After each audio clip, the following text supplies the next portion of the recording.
Hey everybody, Tony D and Little Joan here with a hot take on Julian Assange. Good news? Kind of.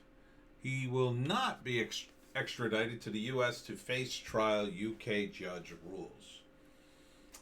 The judge ruling was on health grounds, not free speech. What does this mean? Well, the way I see it is I think they were worried Trump would pardon him. Um, and by saying that he won't be extradited to the U.S., now the UK can punish him on behalf of the U.S. for whatever trumped up reasons they have at this point.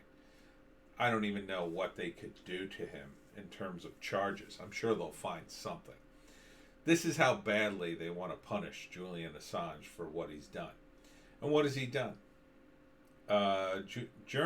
Journalist Julian Assange, the founder of Wikileaks, is set to avoid being extradited from the UK to the US after today's ruling from a judge. Assange will not face trial for his role in publishing confidential US military documents that proved illegal acts by the US government. Today, Judge Vanessa Barraster mentioned arguments around S91 Extradition Act of 2003, which bars extradition if it is unjust or oppressive by reasons of a person's health.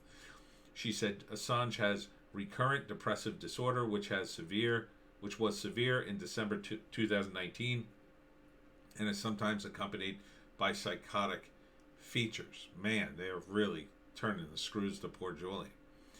The judge said she accepts a psychologist's opinion that Mr. Assange suffers from autism spectrum disorder, albeit high functioning, and Asperger's syndrome. She also admitted he remained depressed throughout detention at HMP Belmarsh and is on the plan for prisoners at risk of suicide or self-harm. Medical notes document several occasions of Assange telling a prison psychologist and other medical staff that he was suicidal or self-harming thoughts, felt despairing or hopeless, and had plans to end his life, the judge said. In 2019, a razor blade was found in his cell. It's all very depressing. This from a man who gave us the WikiLeaks. And in case you want to look this up yourself, type in file.wikileaks.org/file/file. And you will see just a huge, giant index of all kinds of stuff that WikiLeaks has released over the years. And it's everything.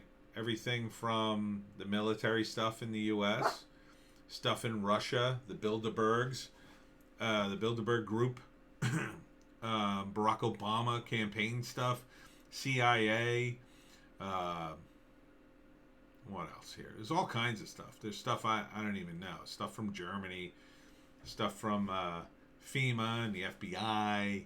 It's not all American stuff. There's stuff from India, Iraq, Kenya. Every country in the world is, every government in the world. I'm sorry, little Joan. Let me pick you up. Every country in the world. Not every country. Every government in the world would love to see a guy, and Scientology, by the way. Lots of stuff on Scientology here. He was the one that essentially showed us the true Hillary Clinton. I mean, a lot of you probably out there already hated Hillary Clinton, but he has the emails, he has the receipts, and some of the stuff she did and said. One of the things she did, which I always found was outrageous, as Secretary of State, she wanted to use the UN as a way to spy on people. And she wanted her diplomats to spy on people, to accumulate dirt on them, to get access to passwords, credit card information. I mean, anything they could get. That's the kind of stuff she was into. The State Department, we have an agency for that. It's called the CIA. It's called the NSA, the FBI. I mean, these organizations do that kind of surveillance. The State Department is supposed to be the diplomacy arm of America and supposed to do diplomacy. If you start running CIA ops out of the embassies, well, then people don't trust your embassies anymore. They don't. Now, to a certain extent, they know CIA guys are going to go to the embassy because it's a safe place for them to operate, talk to their contacts or whatever. But, you know, when you blatantly just keep running the CIA out of your embassy and through the State Department, you turn every embassy into a target for any country or group overseas that hates us. So you could turn a perfectly normal embassy in, say, Sweden into the target simply because it's operating the CIA out of another embassy in one of the Middle Eastern countries, right? It's not right. And we should know about it, and we should have debates about it in Congress, whether or not we should be doing that. If you want to follow that horrible strategy, I'm sure the current Congress would sign on for it. But, you know, that's just one of the things. There's also here stuff about Steve Jobs.